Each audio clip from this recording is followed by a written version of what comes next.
Hi, this is Katie. In today's video, yes, I did dye my hair yesterday. It's a little bit darker. I think it's cute. You guys know I change my hair all the time.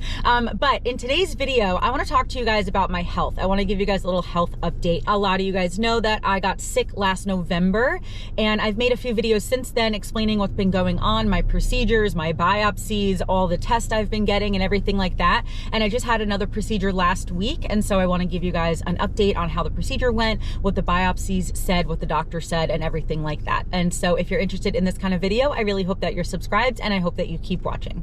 Okay, so if you want like a detailed backstory, I will have the videos linked here that I've done over the last 9 months explaining what's going on. But basically a really quick backstory is that in November, I got really bad acid reflux and I had to get a bunch more tests done to see what was going on. And after like 5 or 6 or 7 procedures and tests and things like that, the doctors discovered that I have something called eosinophilic esophagitis, or EOE, which is an autoimmune disorder, and it's like an allergy-related inflammation kind of thing in my esophagus. And so some of the common symptoms that I get are like, I always explain it like I feel really full, kind of like in like right here, like my upper chest, like my lower throat, I feel really full. And then I get nauseated a lot. And then some people who have it also either feel like they're really choking, or they actually, I think sometimes they do choke. So it can be kind of scary, and it's definitely really uncomfortable and sometimes can be super painful. So they discovered that I had that, and the treatment for that is, because it's like an allergy related kind of thing, the treatment for that is medication, but also a diet change. And so I've been on a really strict diet for the past 6 months, cutting out all the top 8 food allergens. And hopefully, you know, we'll be able to kind of see which one of those things triggers me at some point. It's technically an elimination diet. So they found that, but also through the testing that they did, again, it all started in November, and this testing was kind of like December and January that I was getting all this testing done. So they found the EOE, but then they also found that my liver tumor that I've known that I've known that since like 2010, I believe. I had a liver tumor that's the size of a baseball. But through this testing over this past winter, they saw that it grew and was pushing on my stomach. So basically, after those tests, my gastroenterologist, all of this happened in New York, by the way. So my gastroenterologist there, who found the EOE and who also found that my liver tumor was pushing on my stomach, he recommended that I get something called an endoscopic ultrasound. So basically, an endoscopic ultrasound is an ultrasound mixed with an endoscopy. So basically, you're seeing ultrasound images, but through an endoscopy, so down your throat, essentially. But they would be able to see like the ultrasound images from the inside. And they wanted to do that so that they could see just a different image of my liver and how it's pushing on my stomach. And so that's what my doctor in New York scheduled for me to have. That's how he thought we would figure out what was going on with my liver. Also, during the endoscopic ultrasound, he could have checked my esophagus as well, kind of like both at the same time. P.S. These are not related things at all, and we don't actually know if either of them were causing the really bad acid reflux I had back in November. We're not entirely sure. It could have been the EOE, but like they're not totally sure. Anyway, so after, you know, the diet changes and the medication and stuff, I was feeling a lot better than I was in November, but we still definitely needed to treat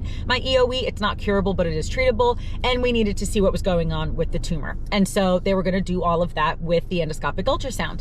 But I ended up switching my health insurance from New York to South Carolina. My doctor in New York said that that was fine, but so that meant that I actually had to schedule the endoscopic ultrasound down here. So I had to find a gastroenterologist, and I did. So I had an appointment with him in April, and he's like, okay, he's like, I understand what the New York doctor's saying. He saw all of the results and everything. He's like, but before we do the endoscopic ultrasound, this doctor in South Carolina wanted to do an MRI first. And so I got my MRI in May, I think. And basically when they called with the results, they said, okay, cool, we don't really see anything different than the New York doctors saw, so we're just gonna schedule your procedure. And I'm like, okay, great. So they scheduled my endoscopic ultrasound for late July, and then that actually got pushed to August 8th. So last Monday, I went to the hospital to get my endoscopic ultrasound. And here's the thing about endoscopic ultrasounds. You might be like, Katie, why did it take them until August to do this? Endoscopic ultrasounds are a more like intense rare procedure than endoscopies. When I got my endoscopy done in New York, I got it done in a doctor's office. I was not in a hospital. It was in like a medical suite kind of thing, but it was not in a hospital. I think most, if not all, I think all gastroenterologists do endoscopies, and they are just a pretty common procedure. Endoscopic ultrasounds, you have to get done in the hospital. Most hospitals, from what I can tell, only have like one machine, and not a lot of doctors do them. And so basically to schedule an endoscopic ultrasound just takes longer. So I had to go to the hospital on Monday, and this is a very long story. This is, I'm not kidding you, my 4th time trying to record this video because it is such a confusing and long story, but I don't want this video to be too long.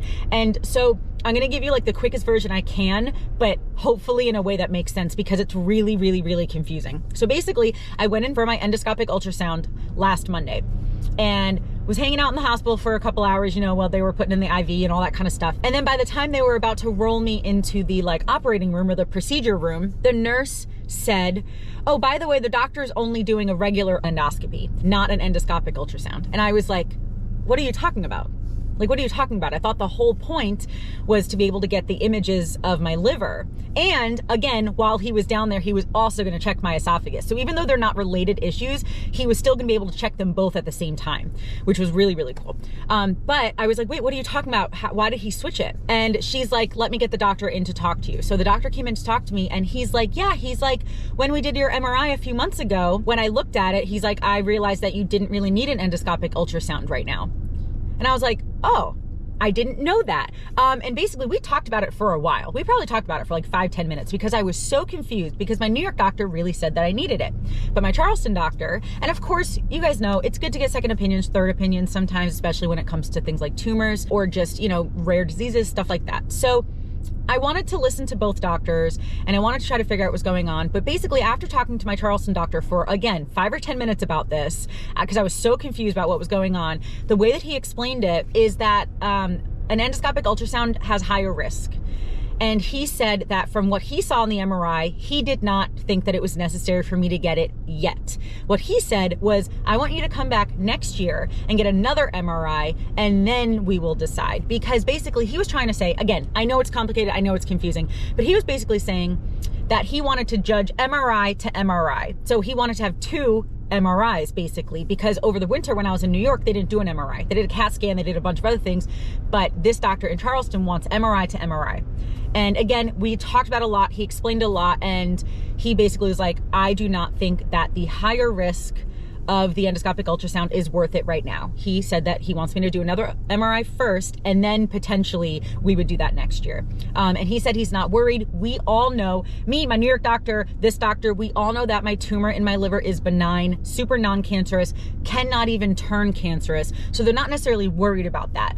The thing that my New York doctor was concerned about was the fact that it was pushing on my stomach and causing like this mass effect in my stomach.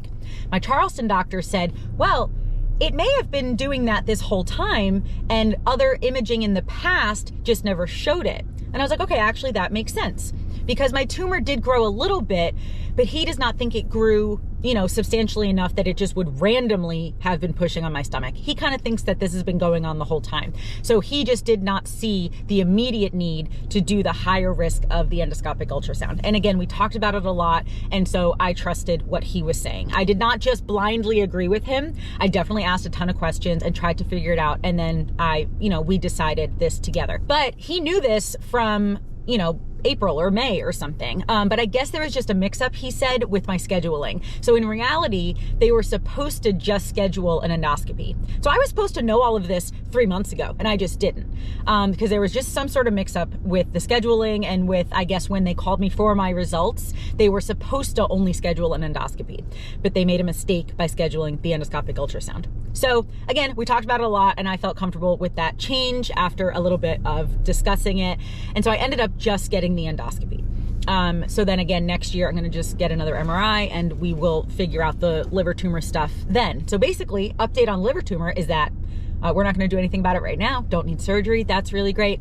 And I'm just going to get another checkup next year on it. And then we'll kind of go from there. If it is growing, they might do something else. If it's not, it might just be like, hey, this is what you live with, because I have been living with it for 12 years. This is very common with this tumor. They generally don't do surgery.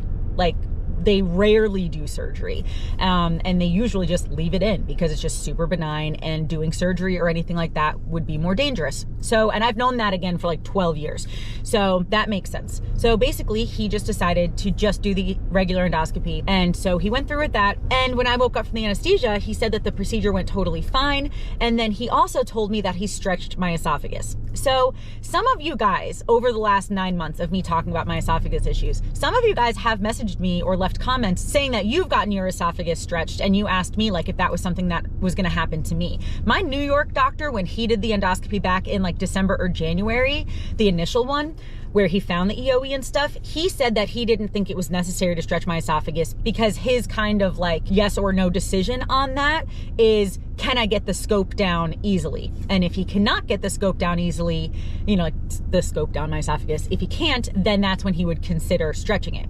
But back in, you know, December or January, when the New York doctor did the endoscopy, he didn't see a reason to do it. He's like, the scope went down fine. So I didn't see a reason to stretch your esophagus. But this endoscopy in Charleston, different doctor, when I woke up, he said he stretched my esophagus. Now, I just woke up from anesthesia. I don't know if you guys have ever had anesthesia, but when, at least my experience of it is, when I wake up, for the first half hour or so, like I'm pretty aware, but not really, like super groggy, like really groggy. So when he told me that, like I remembered that he said it, but it didn't super process what that meant. I was kind of thinking, oh, he stretched it to get some biopsies. I don't know why that was my train of thought, but that's what it was. I was like, oh, okay, he got some biopsies, stretched my esophagus. But a couple hours later, when the anesthesia was totally worn off and I was totally wide awake and I was going through the papers and stuff that they sent me home with, I was like, wait a minute.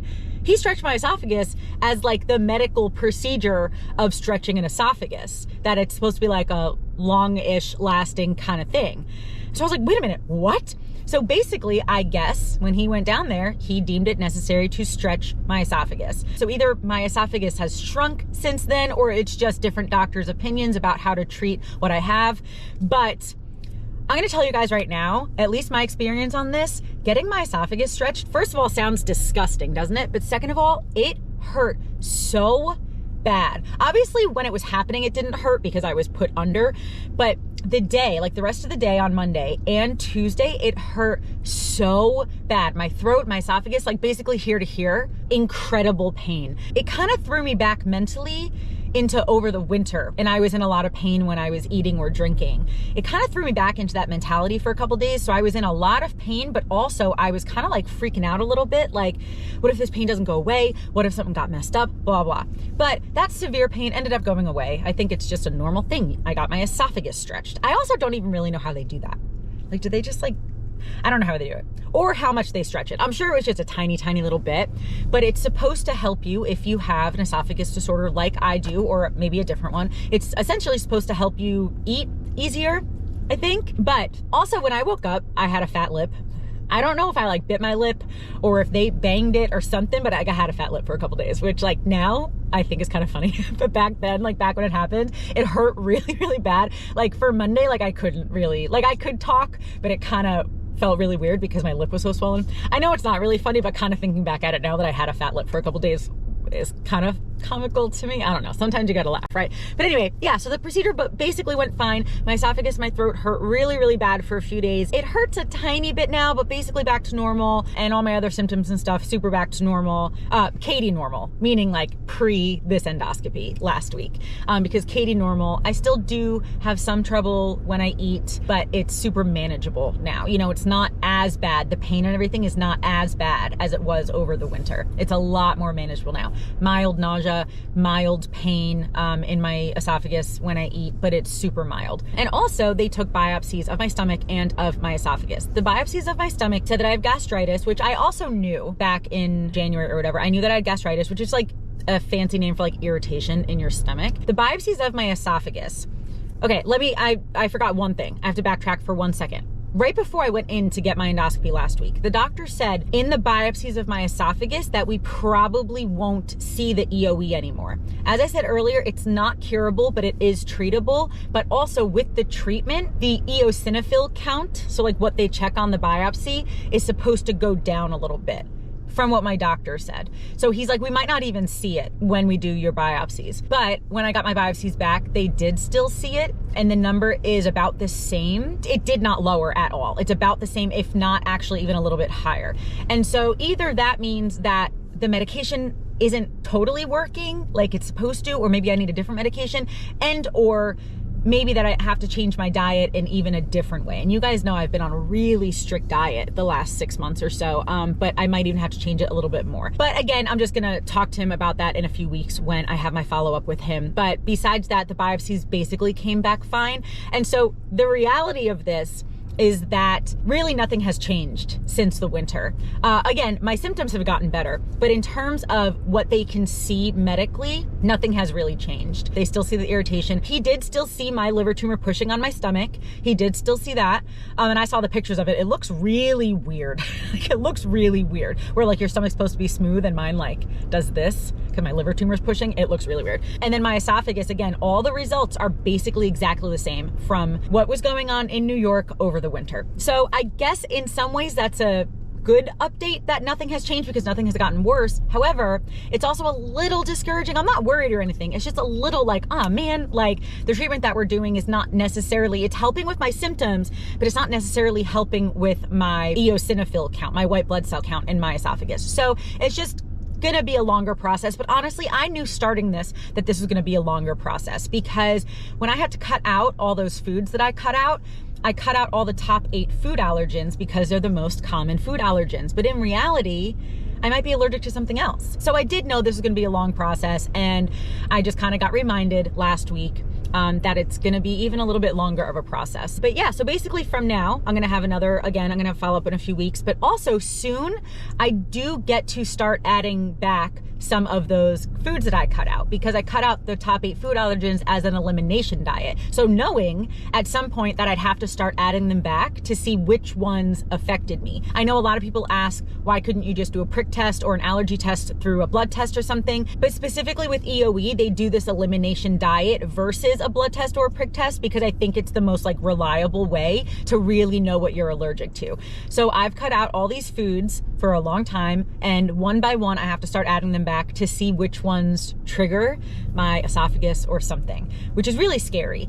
But that's the only way to figure out what I'm allergic to, you know? So that I'm gonna start doing soon. But besides that, that's kind of really it. Those are kind of really the updates. Nothing really has changed much, and soon I'm gonna add some of the foods back. But I just wanted to explain that to you. I know it's a really long, confusing story, but I just wanted to give you guys an update because I know a lot of you guys have been along with me on this ride, figuring out what's going on with my tumor and with my EOE. They're leaving the tumor in. We're gonna check on it again next year. They're probably gonna leave it in forever, is probably what's gonna happen, which definitely is good in a way, like that I don't need liver surgery because that's super dangerous. But sometimes it does freak me out a little bit that I have a baseball-sized tumor in my liver. It's actually bigger than a baseball now. It's kind of in between a baseball and a softball. So it does freak me out a little bit. But again, the liver tumor that I have is a super common liver tumor. It's like the most common liver tumor. I think 1, if not 2 other people in my family even have it. And it's not even genetic, I don't think. It's just a common liver tumor. So they're gonna leave it in totally fine. So even though it's pushing on my stomach now and that it was a little worrisome earlier this year, this doctor was saying it's actually not worrisome with everything that he saw. So leaving the liver tumor in, and again, the stomach tumor that they found is really just my liver tumor pushing on my stomach. So it's not a separate tumor or anything like that. It's called a mass effect because it's my liver pushing on my stomach, causing like just weird, it just looks weird in my stomach. And then my esophagus, this is really the treatment, meds and diet change. And so I'm just still working on that, and hopefully one day can lower that eosinophil count and can lower some of the inflammation and stuff in my esophagus. Yeah, so that's the update. Thank you guys so much for watching. And thank you guys again for just kind of all your prayers and all your well wishes through this whole time. It's been really hard being sick, and it's gotten, again, less worry, more overwhelming and sometimes discouraging, you know, because it's been a hard time kind of going up and down on what I can eat, what I can't eat, sometimes feeling sick, sometimes not. And it's been a little discouraging. But I am very grateful that I have found a ton of foods that I can eat recently and that I have not been as sick as I was. Do I still have some discomfort and pain? Yes, but it is so much more manageable. And I'm really, really, really grateful for that. So again, thank you guys for being with me throughout this whole journey, and thank you for watching this this video. And yeah, I hope that you're subscribed and following me on Instagram as well. But I guess that's gonna be it. Thanks again, and I hope that you have a wonderful day. I love you, Jesus loves you, and I'll talk to you later. Bye.